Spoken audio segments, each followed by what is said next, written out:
ಇದು ಮನೆ ಖರ್ಚಿಗಾಗಿ ತೊಂಡೆ ಬೆಳೆದಿದ್ದೀವಿ. ಹಾ. ತೊಂಡೆಕಾಯಿ ಆಗುತ್ತೆ, ವಾರದಲ್ಲಿ ಇನ್ನೂ ಜಾಸ್ತಿ ಆಗುತ್ತೆ. ಹಾಗಿದ್ರೆ ವ್ಯಾಪಾರನೂ ಮಾಡ್ತೀವಿ. ಟೂ ಇನ್ ಒನ್ ನಿಮ್ಮ ಮನೆಗೆ ಉಪಯೋಗ ಆಗುತ್ತೆ. ಹಾ. ಪ್ಲಸ್ ಸ್ನೇಹಿತರೆ, ಮೇಘರವಳ್ಳಿ ಅಂತ ಹೇಳಿದ್ರೆ ನೀವು ಕೇಳಿರ್ಬೋದು, ಜುಗಾರಿ ಕ್ರಾಸ್ ಅಂತ ಹೇಳಿ ಒಂದು ಕಾದಂಬರಿ. ಆ ಕಾದಂಬರಿಯಲ್ಲಿ ಬರುವಂತ ಮೇಘರವಳ್ಳಿ ಇವರ ಊರಾಗಿತ್ತು. ಅಲ್ಲಿಂದ ಮತ್ತೆ ಇಲ್ಲಿ ಬಂದು ಇವರು ಕೃಷಿ ಮಾಡಿರುವಂತದ್ದು. ಬೇಸಿದನ್ನ ತಂದು ಇದೇ ತರ ಹರಡಿರ್ತೀವಿ. ಹಾ. ಇದನ್ನ 5 ದಿನ 6 ದಿನ ಚಂದ ಬಿಸಿಲಿದ್ರೆ 5 ದಿನ ಸಾಕು. ಹಾ. ಇಲ್ಲಾಂದ್ರೆ 6-7 ದಿನ ಒಣಗಿಸ್ತೀವಿ. ಕೋಳಿ ಗೊಬ್ಬರ ಹಾಕಿದ್ರೆ ತುಂಬಾ ಚಂದ ಗದ್ದೆಗೆ. ಅಲ್ಲ, ಇದು ಯಾವ ವೆರೈಟಿ? ಇದು ಬಾರಿ ಹೈಟ್ ಆಗಿದೆ ಅಲ್ಲ ಭತ್ತ? ಅದು ಐಟಿ ಸಣ್ಣ ಭತ್ತ. ಸಣ್ಣ ಭತ್ತ ಅಂದ್ರೆ ಬೆಳ್ತಿಗೆ ಅಕ್ಕಿ ಉಪಯೋಗ ಮಾಡ್ತೀರಿ? ಬೆಳ್ತಕ್ಕಿಗೆ ಬಿಟ್ರೆ ಕುಚ್ಚಲಕ್ಕಿಗೆ ಆಗಲ್ಲ. ಒಂದಿನಕ್ಕೆ ಎಷ್ಟು ಮಾಡ್ತೀರಿ ನೀವು? ಸ್ವಲ್ಪ ಸುಲಿಯೋದು. ಫ್ರೀ ಆದಾಗ ಮನೆ ಕೆಲಸ ಮಾಡ್ಕೊಂಡು ಕುತ್ಕೊಳ್ಳೋದು. ಈ ರೋಗ ಎಲ್ಲ ಇದೆ ಅಂತಾರೆ. ಅದೇ ಗೌರ್ಮೆಂಟ್ ಗೊಬ್ಬರ ಹಾಕಿದ್ರೆ ಉಂಟೇನೋ, ನಮ್ಗೇನು ಗೊತ್ತಾಗ್ತಿಲ್ಲ. ಈ ಸರಿ ಮಳೆ ಜಾಸ್ತಿ ಆಗಿದ್ರಿಂದ ಸ್ವಲ್ಪ ಕಡಿಮೆ ಬಿಡುತ್ತೆ ಕಾಯಿಗಳು. ಮಳೆ ಸರಿ ಇದ್ರೆ ಚೆನ್ನಾಗಿರುತ್ತೆ. ಸಂಪೂರ್ಣ ಸಹಜ ಕೃಷಿ ಯೂಟ್ಯೂಬ್ ಚಾನೆಲ್ನ ಎಲ್ಲ ವೀಕ್ಷಕರಿಗೂ ನಮಸ್ಕಾರ. ನಾನು ಶಿವಪ್ರಸಾದ್ ಮಲೆಬೆಟ್ಟು. ನಾನು ಚಿಕ್ಕಮಗಳೂರು ಜಿಲ್ಲೆಯ ಕೊಪ್ಪಕ್ಕೆ ಬಂದಿದ್ದೇನೆ. ಸಾಮಾನ್ಯವಾಗಿ ಈ ಭಾಗದಲ್ಲಿ ಹೆಚ್ಚಿನ ಜನರು ರಾಸಾಯನಿಕಗಳನ್ನು ಉಪಯೋಗಿಸಿ ಕೃಷಿಯನ್ನು ಮಾಡ್ತಾರೆ. ಆದರೆ ಇವತ್ತು ನಾನು ತೋರಿಸಲಿಕ್ಕೆ ಹೊರಟಿರುವಂಥದ್ದು ಒಂದು ಸಮಗ್ರ ಕೃಷಿ. ಭತ್ತ, ಅಡಿಕೆ, ಕಾಳುಮೆಣಸು, ಅದೇ ರೀತಿಯಲ್ಲಿ ಹಸುಗಳು, ಇದೆಲ್ಲವನ್ನು ಕೂಡ ಸಾವಯವ ಪದ್ಧತಿಯ ಮುಖಾಂತರ ನೈಸರ್ಗಿಕ ಮಾಡ್ತಿರುವಂಥ ಒಂದು ವಿಶೇಷವಾಗಿರುವಂತಹ ಕೃಷಿ ಮಹಿಳೆಯನ್ನು ಮಾತಾಡಿಸಲಿಕ್ಕೆ ಬಂದಿರುವಂಥದ್ದು. ಇವರ ಹೆಸರು ವಿಜಯ್ ಕುಮಾರಿ ಅಂತೇಳಿ. ಅತ್ಯದ್ಭುತವಾಗಿ ಕೃಷಿಯನ್ನು ಮಾಡ್ತಿದ್ದಾರೆ. ಅದೇ ರೀತಿಯಲ್ಲಿ ಕೃಷಿ ಇಲಾಖೆಗಳಿಂದ ಬೇರೆ ಬೇರೆ ಸಂದರ್ಭಗಳಲ್ಲಿ ಬೇರೆ ಬೇರೆ ಪ್ರಶಸ್ತಿಯನ್ನು ಕೂಡ ಇವರು ಪಡೆದಿದ್ದಾರೆ. ಅದರ ಸಂಪೂರ್ಣವಾಗಿರುವಂತಹ ಮಾಹಿತಿಯನ್ನು ನಿಮಗೆ ಕೊಡ್ತೇನೆ. ಬನ್ನಿ, ವಿಜಯ್ ಕುಮಾರಿ ಅವ್ರ ಜೊತೆ ಮಾತುಕತೆಯನ್ನು ಮಾಡೋಣ. ಸಹಜವಾಗಿ ಸಾವಯವ ಕೃಷಿ ಅಂತ ಹೇಳಿದ್ರೆ ಬೇರೆ ಬೇರೆ ರೀತಿಯ ಗೊಬ್ಬರಗಳನ್ನೆಲ್ಲ ಹಾಕ್ತಾರೆ. ನೀವು ಯಾವ ರೀತಿಯ ಗೊಬ್ಬರಗಳನ್ನು ಮೇಂಟೈನ್ ಮಾಡ್ತಾರೆ ಅಡಿಕೆ ತೋಟಕ್ಕೆ? ಅಡಿಕೆ ತೋಟಕ್ಕೆ ನಾವೇನು ಇಲ್ಲ, ಬುಡ ಬಿಡಿಸೋದು, ಕೊಟ್ಟಿಗೆ ಗೊಬ್ಬರ, ಸಗಳಿ ಗೊಬ್ಬರ ಹಾಕಿ, ಆಮೇಲೆ ಸೊಪ್ಪು ಹಾಕ್ತಿವಿ. ಇಲ್ಲೇ ಸಿಗುತ್ತೆ ಸೊಪ್ಪೆಲ್ಲ, ಸೋಗಿ ಹಾಕ್ತಿವಿ, ಕೊಚ್ಚೆಲ್ಲ ಹಾಕಿ ಅದ್ರ ಮೇಲೆ 2 ಬುಟ್ಟಿ 3 ಬುಟ್ಟಿ ಮಣ್ಣು ಹಾಕ್ತಿವಿ. ಪ್ರತಿ ವರ್ಷ ಹಾಕ್ತೀರಾ? ಇಲ್ಲ, 2 ವರ್ಷಕ್ಕೊಂದ್ಸರಿ ಹಾಕ್ತಿವಿ ಫಸಲು ಬರೋದಕ್ಕೆ. ಅಲ್ಲಿ ಸಣ್ಣ ಸಸಿಗಳಿಗೆಲ್ಲ ವರ್ಷ ಮಾಡ್ತೀವಿ. ಅದ್ರ ರಿಸಲ್ಟ್ ಎಲ್ಲ ಹೇಗಿದೆ? ಚೆನ್ನಾಗಿದೆ. ಈಗ ರೋಗಗಳೆಲ್ಲ? ರೋಗ ಸ್ವಲ್ಪ ಪರವಾಗಿಲ್ಲ. ನಾವು ಬೋಡ ಹೊಡಿತೀವಿ ಕೊನೆ ಬಂದಾಗ, ಬೇರೆ ಎಂತ ರೋಗ ಬಂದಿಲ್ಲ. ಇಳುವರಿ ಪರವಾಗಿಲ್ಲ. ಕೆಲವರೆಲ್ಲ ಹೇಳ್ತಾರೆ ಸಾವಯವ ಉಪಯೋಗಿಸಿದ್ರು, ನಾವು ತುಂಬಾ ಬೆಳಿತೀವಿ, ನೀವೇನು ಹಾಕಲ್ಲ, ನಿಮ್ಮಲ್ಲಿ ಅದಕ್ಕೆ ಕಡಿಮೆ ಆಗೋದು, ಚೆನ್ನಾಗಲ್ಲ ಅಂತಾರೆ. ನಾವ್ ಅದಕ್ಕೆ ಹೋಲಿಕೆ ಮಾಡಿದ್ರೆ ಇದಕ್ಕೆ ಖರ್ಚು ಎಲ್ಲ ಹೇಗೆ? ಖರ್ಚು ಕಡಿಮೆ ಆಗುತ್ತೆ. ಅದು ಖರ್ಚೇನು ಅಷ್ಟು ಗೊಬ್ಬರ ತರಬೇಕು, ಅದು ಏನೋ ಮೂಟೆಗೆ 1000 ರೂಪಾಯಿ ಅಂತಾರೆ. ಅದೇನೊಂದು 10-20 ಗಿಡಕ್ಕೆ ಹಾಕ್ತಾರೇನ, ಅಷ್ಟು ಖರ್ಚು ಕಡಿಮೆ ಆಗುತ್ತಲ್ಲ ನಮ್ಗೆ. ನಾವ್ ಆ ಕೆಲ್ಸಕ್ಕೆ ಹೋಗೋದೇ ಇಲ್ಲ. ತಿಂಗಳಿಗೆ ಒಂದ್ಸರಿ ನೀರ್ ಬಿಟ್ಟು ಸಾಕಾಗುತ್ತೆ ಗಿಡಗಳಿಗೆ. ಅದಾದ್ರೆ ತುಂಬಾ ದಿನಾ ನೀರ್ ಬಿಡ್ತಾ ಇರ್ತಾರೆ. ಅದು ಕರೆಂಟ್ ಖರ್ಚು ಬೇರೆ ಜಾಸ್ತಿ ಇರುತ್ತೆ, ನೀರಿಂದು ಸೌಲಭ್ಯನೂ ಕಡಿಮೆ ಜಾಸ್ತಿ ಬೇಕು. ಅಷ್ಟೆಲ್ಲ ಕಷ್ಟ. ಹೆಚ್ಚು ಖರ್ಚು ಮಾಡಿ ಹೆಚ್ಚು ತಗೊಂಡು ಅವರೇಜ್ ಅಲ್ಲಿ ತಗೊಂತೀವಿ, ಸಾಕು ನಮ್ಗೆ. ಈ ಅಡಿಕೆ ತೋಟದ ಮಧ್ಯದಲ್ಲಿ ಬೇರೆ ಬೇರೆ ಗಿಡಗಳು ಹಾಕಿದೀವಿ, ಲವಂಗ ಹಾಕಿದೀವಿ. ಈ ಲವಂಗಕ್ಕೆ ಅಂತೂ ಖರ್ಚು ಏನಿಲ್ಲ. ಅಡಿಕೆ ಗಿಡದ ಮಧ್ಯೆ ಹಾಕಿದ್ರಿಂದ ವರ್ಷಕ್ಕೊಂದ್ 2 ಬುಟ್ಟಿ ಮಣ್ಣು ಹಾಕ್ತಿವಿ ಬುಡಕ್ಕೆ, ಅಷ್ಟು ಬಿಟ್ರೆ ಏನು ಇಲ್ಲ. ಅದು ಮೊಗ್ಗು ಬಿಟ್ಟಾಗ ಹಣ್ಣಾದಾಗ ಬಂದು ಕುಯ್ದು ತಗೊಂಡೋಗಿ ಒಣಗಿಸ್ತೀವಿ. ಖರ್ಚು ಕಡಿಮೆ ಇದ್ರಲ್ಲಿ. ಹೇಗೆ ಅದಕ್ಕೆ ರೇಟ್ ಇದೆ? ರೇಟ್ ಸುಮಾರು 1000 ರೂಪಾಯಿ ಉಂಟು ಕೆಜಿ. ನಮ್ಗೀಗ 1-1.5 ಕೆಜಿ ಆಗುತ್ತೆ ಅಷ್ಟೇ. ಸ್ವಲ್ಪ ಗಿಡ ಹಾಕಿದ್ವಿ. ಅಂದ್ರೆ ಹೊಸ ಗಿಡಗಳನ್ನ ಹೊಸ ಗಿಡ ಹಾಕಿದಷ್ಟೇ. ಆ ಗಿಡ ಹಾಕಿದ್ರೆ ಅಡಿಕೆಗೆ ಏನು ಸಮಸ್ಯೆಗಳಿಲ್ಲ? ಏನು ತೊಂದ್ರೆ ಇಲ್ಲ. ಒಟ್ಟು ಈ ಪ್ಲಾಂಟ್ ಅಲ್ಲಿ ನೀವು ಎಷ್ಟು ದೂರಕ್ಕೆ ಕಾಫಿ ಹಾಕಿದಿರಿ? ಕಾಫಿ 2 ಗಿಡ, ಅಡಿಕೆ ಗಿಡದ ಮಧ್ಯಕ್ಕೆ ಒಂದು ಕಾಫಿ ಹಾಕಿದ್ವಿ. ಯಾವ್ದು ಕಾಫಿ? ರೋಬಸ್ಟ್. ಮೇಂಟೆನ್ಸ್ ಅದಕ್ಕೂ ಅಷ್ಟೇ, ಜಾಸ್ತಿ ಏನ್ ಕೆಲಸನೇ ಮಾಡಲ್ಲ ನಾವು. ಇದು ಅಡಿಕೆ ಗಿಡದ ಮಧ್ಯೆ ಇರುತ್ತಲ್ಲ, ಹಾಗೆ ಇರುತ್ತೆ. ಅದಕ್ಕೆ ಏನು ಹಾಕಲ್ಲ, ಕೊಟ್ಟಿಗೆ ಗೊಬ್ಬರನು ಹಾಕಲ್ಲ, ಮಣ್ಣು ಹಾಕಲ್ಲ, ಅದಾಗೆ ಕಾಯಿ ಬಿಡುತ್ತೆ ಸಹಜವಾಗಿ ಸಹಜವಾಗಿ. ಈಗ ಇದು ಸ್ವಲ್ಪ ಹಸಿ ಇದೆ ಅಲ್ಲ, ಅಂದ್ರೆ ಇನ್ನು ಈಗ ಹಣ್ಣಾಗೋ ಟೈಮ್ ಅಲ್ಲ? ಹಣ್ಣಾಗ್ಬೇಕು. ಹೌದಾ? ಈಗ ಒಂದ್ಸರಿ ಹಣ್ಣು ಕುಯ್ದಿದ್ದೀವಿ. ಹೌದಾ? ಇದು 2-3 ಕೊಯ್ಲು ಮಾಡ್ಬೇಕು. ನೆಟ್ 2 ವರ್ಷಕ್ಕೆ ಕಾಯಿ ಬಿಡಕ್ ಶುರು ಆಗುತ್ತೆ. ಇದಕ್ಕೂ ಖರ್ಚೇನಿಲ್ಲ. ಅಡಿಕೆ ಮರಕ್ಕೆ ಏನ್ ಹಾಕ್ತಿವಿ ಅಷ್ಟೇ. ಈ ರೋಗ ಎಲ್ಲ ಇದೆ ಅಂತಾರೆ. ಅದೇ ಗೌರ್ಮೆಂಟ್ ಗೊಬ್ಬರ ಹಾಕಿದ್ರೆ ಉಂಟೇನೋ, ನಮ್ಗೇನು ಗೊತ್ತಾಗ್ತಿಲ್ಲ. ಈ ಸರಿ ಮಳೆ ಜಾಸ್ತಿ ಆಗಿದ್ರಿಂದ ಸ್ವಲ್ಪ ಕಡಿಮೆ ಬಿಡುತ್ತೆ ಕಾಯಿಗಳು. ಮಳೆ ಸರಿ ಇದ್ರೆ ಚೆನ್ನಾಗಿರುತ್ತೆ, ತುಂಬಾ ಬಿಡುತ್ತೆ. ಹೋದ ವರ್ಷ ತುಂಬಾ ಆಗಿತ್ತು. ಇದು ಯಾವ ವೆರೈಟಿ? ಇದು ಈ ಹೆಸರು ಗೊತ್ತಿಲ್ಲ. ಪಣಿಯೂರು ಇರ್ಬೇಕು. ಸ್ವಲ್ಪ ಮೇಲೆ ತೋರಿಸಿ ಅದನ್ನ, ಬಿಳಿದೆಲೆ. ಇಷ್ಟ ಎತ್ತರಕ್ಕೆ ಹಾಕಿದಲ್ಲ, ಅದನ್ನ ಹೇಗೆ ಕೊಯ್ತೀರಿ? ಅದು ಏಣಿ ಇದೆ, ಉದ್ದ ಏಣಿ ಸಿಗುತ್ತೆ. ಏಣಿ ಕಟ್ಟಿ ಆಳ್ಗಳ ಹತ್ರ ಕುಯ್ತೀವಿ. ನಮ್ಗಾಗಲ್ಲ. ಎಷ್ಟು ಸಿಗತ್ತೆ ಒಂದ್ಸಲ ಕೊಯ್ದಾಗ?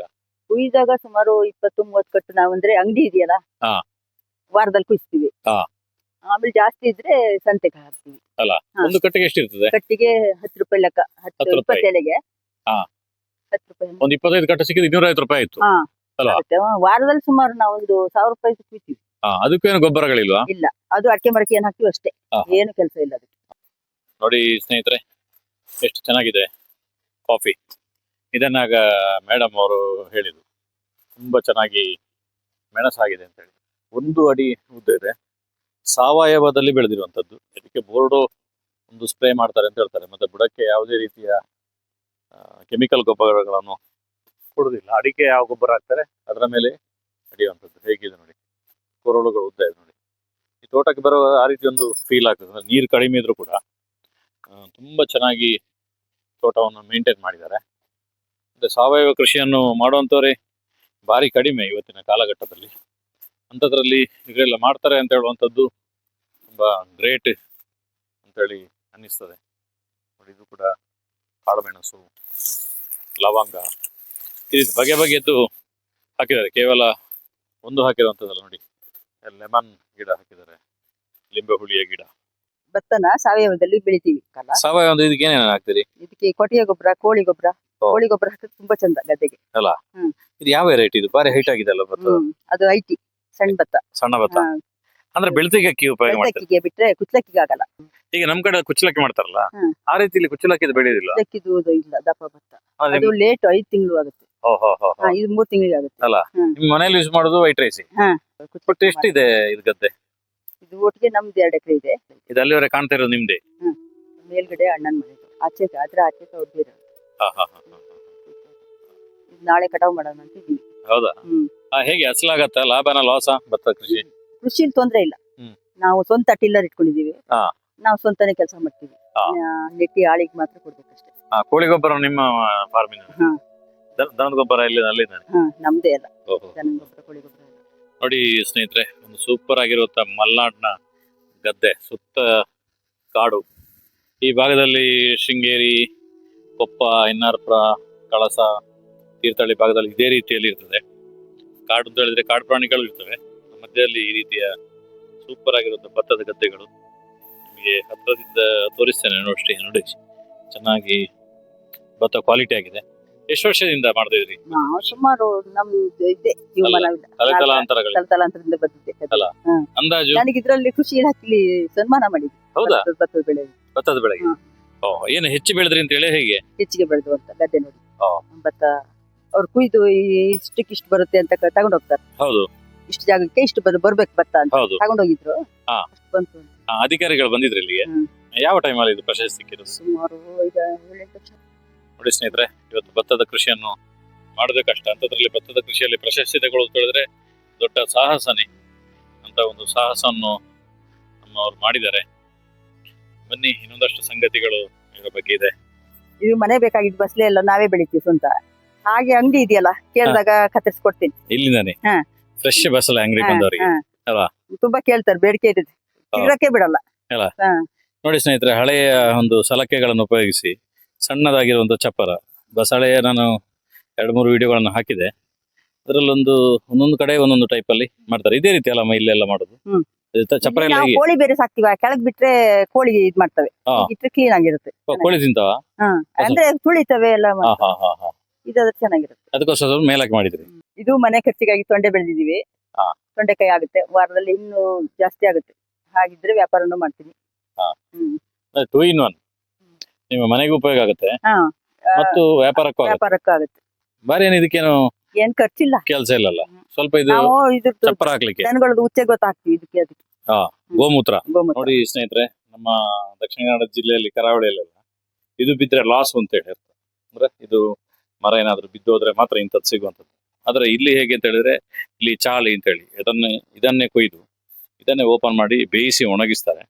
ಈಗ ನೋಡಿ ಇಲ್ಲಿ ಕಟ್ಟಿಂಗ್ ಮಾಡ್ತಿದ್ದಾರೆ. ನೋಡಿ ಹೇಗೆ ಇಷ್ಟು ಎಳತಿರ್ತದೆ, ಅಂದ್ರೆ ದೊಡ್ಡದಾಗ್ಲಿಕ್ಕೆ ಬಿಡುದಿಲ್ಲ. ಅದನ್ನೊಂದು ಸುಲಭದಲ್ಲಿ ತೋರಿಸ್ತಾರೆ. ಮೇಡಮ್ ತೋರಿಸಿ ಅಂತ ಕಟ್ ಮಾಡೋದು ಹೇಗೆ ಅಂತ ಒಂದು ವಿವರಿಸಿ.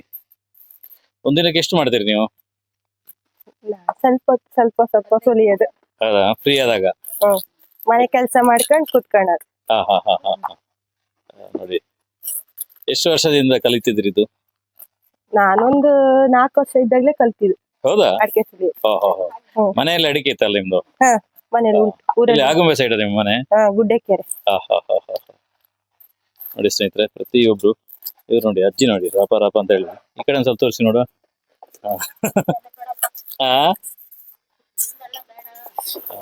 ಇರ್ಲೇಮ್ಮ, ಒಂದು ಕೃಷಿ ನಮ್ದು ಚಾನಲ್ ಇಲ್ಲ, ಹೊರಗಡೆ ಸ್ವಲ್ಪ ಪ್ರಚಾರ ಆಗ್ತದೆ, ಜನರಿಗೆ ಒಂದಷ್ಟು ಗೊತ್ತಾಗ್ತದೆ ರೈತರ ಕಷ್ಟಗಳು, ಕೆಲಸ ಇನ್ನೊಂದಲ್ವಾ. ಪೇಟೆ ಜನರಿಗೆ ಗೊತ್ತಾಗ್ಬೇಕಲ್ಲ. ನೋಡಿ, ಇವ್ರು ಯಜಮಾನ್ರು ಕೂಡ ಬಂದ್ರು. ಅವ್ರು ಯಾವಾಗ್ಲೂ ಗೊನೆ ಎಲ್ಲ ಕೊಯ್ಲಿಕ್ಕೆ ಎಲ್ಲ ಹೋಗುವಂಥದ್ದು. ಅವರು ಕೂಡ ಕಟ್ಟಿಂಗ್ ಮಾಡ್ತಿದ್ದಾರೆ. ಅವ್ರು ನಮ್ಮ ಊರವರು, ಮಂಗಳೂರು ಸೈಡ್ನವರು ಅಲ್ಲ? ಬ್ರಹ್ಮಾವರ ಸೈಡ್ನವರು. ಅವರು ತುಳು ಎಲ್ಲ ಬರ್ತದೆ ಅವರಿಗೆ. ಈ ಭಾಗದಲ್ಲಿ ತುಳುವರು ದೊಡ್ಡ ಪ್ರಮಾಣದಲ್ಲಿ ಇರ್ತಾರೆ. ನೋಡಿ, ಅಡಿಕೆಯ ತೊಗಟೆ ಇದೆಯಲ್ಲ, ಅದಕ್ಕೆ ಚೆಪ್ಪು, ಅದನ್ನು ಇಲ್ಲಿಗೆ ಹಾಕ್ತಾರೆ. ಇಲ್ಲಿ ಇವ್ರದ್ದು ದನದ ಮೂತ್ರಗಳು, ಇನ್ನೊಂದು ಸೆಗಣಿ ಎಲ್ಲ ಬರ್ತದೆ. ಅದು ಗೊಬ್ಬರ ಆಗಿ ಪುನಃ ತೋಟಕ್ಕೆ ಹೋಗ್ತದೆ.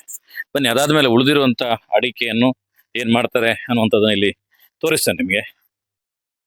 ಸುಲ್ದಿದ್ದ ಅಡಿಕೆ ತಂದು ಹಂಡೆಗೆ ಹಾಕಿ ಅದ್ರ ಮೇಲೆ ಚೊಗುರು ಹಾಕ್ತಿವಿ. ಹಾ. ಚೊಗುರು ಮಾಡೋದು ಹೇಗ್ ಗೊತ್ತಾ? ಹೇಗೆ? ಎಳ್ಳೆ ತೆಪ್ಪೆನ ಹಾ.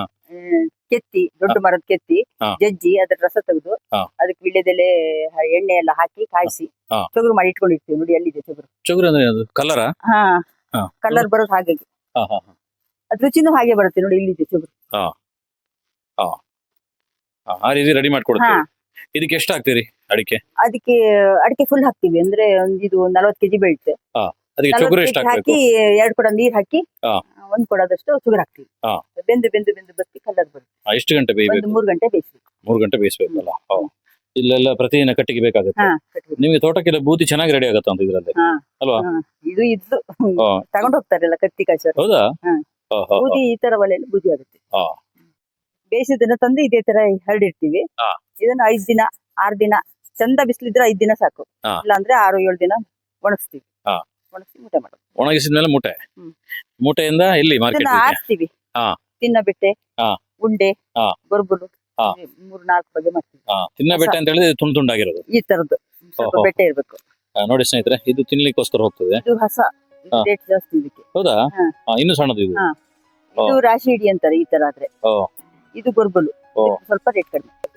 ಈಗ ತಿನ್ನೋ ಬೆಟ್ಟಿಗೆ 800 ರೂಪಾಯಿ ಹತ್ರ ಇರುತ್ತೆ. ಈ ರಾಶಿ ಇಡಿಗೆಲ್ಲ 700 ಇದೆ. ಇದಕ್ಕೆ ರೌಂಡಿಗೆ ಅದೇ 700 ರೂಪಾಯಿ. 700 ರೂಪಾಯಿ. ಇದಕ್ಕೆ ಈ ಚೋಳಿ ಎಲ್ಲ ಇದು ಚೌಳಿಗೆ ಮಾತ್ರ ಕಡಿಮೆ, 400-500. ತೊಂದ್ರೆ ಇಲ್ವಾ ಅಡಿಕೆ ಕೃಷಿ? ತೊಂದ್ರೆ ಇಲ್ಲ. ಸಾವಯವ ಅಂತ ಹೇಳಿ ಯಾರಾದ್ರೂ ಎಕ್ಸ್ಟ್ರಾ ತಗೊಂಡು ಹೋಗ್ತಾರಾ? ಹಾಗೇನಿಲ್ಲ, ತರಕಾರಿ ಇದನ್ನೆಲ್ಲ ತಗೊಂಡು ಹೋಗ್ತಾರೆ ಸಾವಯವ ಅಂತ.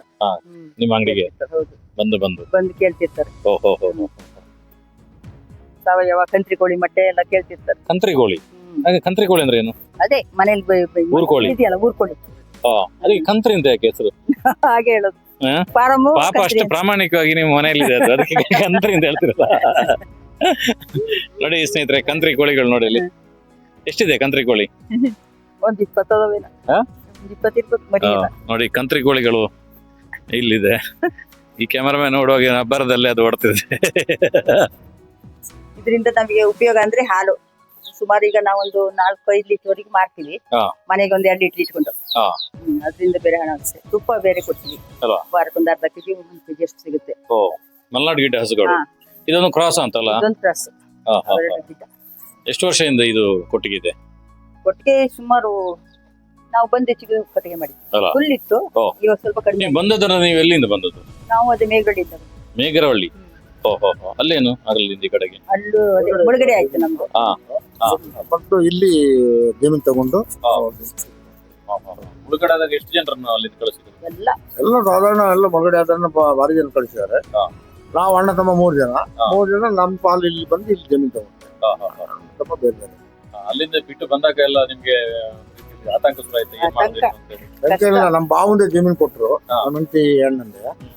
ಅವರು ಜಮೀನನ್ನ ಕೊಟ್ಟಿದ್ರೆ ನಾವು ಕೃಷಿ ಮಾಡ್ಕೊಂಡು ಅವಾಗ ಅಡಿಕೆ ಇಲ್ಲ, ಬರೀ ಗದ್ದೆ ಮಾಡ್ತೀವಿ. ಸ್ನೇಹಿತರೆ, ಮೇಗರವಳ್ಳಿ ಅಂತ ಹೇಳಿದ್ರೆ ನೀವು ಕೇಳಿರ್ಬೋದು, ಜುಗಾರಿ ಕ್ರಾಸ್ ಅಂತ ಹೇಳಿ ಒಂದು ಕಾದಂಬರಿ. ಆ ಕಾದಂಬರಿಯಲ್ಲಿ ಬರುವಂತ ಮೇಗರವಳ್ಳಿ ಇವರ ಊರಾಗಿತ್ತು. ಅಲ್ಲಿಂದ ಮತ್ತೆ ಇಲ್ಲಿ ಬಂದು ಇವರು ಕೃಷಿ ಮಾಡಿರುವಂಥದ್ದು ಒಂದು ಸೂಪರ್ ಆಗಿರುವಂಥ ಸಾವಯವ ಕೃಷಿಯನ್ನು, ಒಂದು ಒಟ್ಟಾರೆಯಾಗಿ ಸಮಗ್ರ ಕೃಷಿಯನ್ನು ಮಾಡ್ತಿದ್ದಾರೆ. ದನ, ಇಲ್ಲಿ ಊರ್ಕೋಳಿ, ಅದನ್ನ ಅಡಿಕೆ, ಪೆಪ್ಪರ್, ಈ ರೀತಿ ಎಲ್ಲ ಮಾಡ್ತಿದ್ದಾರೆ. ಇಂಥ ಕೃಷಿಕರು ಅತ್ಯಂತ ರೇರ್ ಆಗಿ ನಮಗೆ ಸಿಗುವಂಥದ್ದು. ಅಂತ ಒಂದು ಉತ್ತಮವಾಗಿರುವಂಥ ಒಂದು ಮಾಹಿತಿಯನ್ನು, ಒಂದು ಹೊಸ ಜನರೇಷನ್ಗೆ ಸಾವಯವ ಕೃಷಿಯಲ್ಲಿ ಒಂದು ಒಳ್ಳೆ ಮಾಡೆಲ್ ಅನ್ನು ತೋರಿಸಿದ್ದಾರೆ. ನಿಮಗೆ ನಮ್ಮ ಚಾನಲ್ ಕಡೆ ಧನ್ಯವಾದಗಳು ಮೇಡಮ್.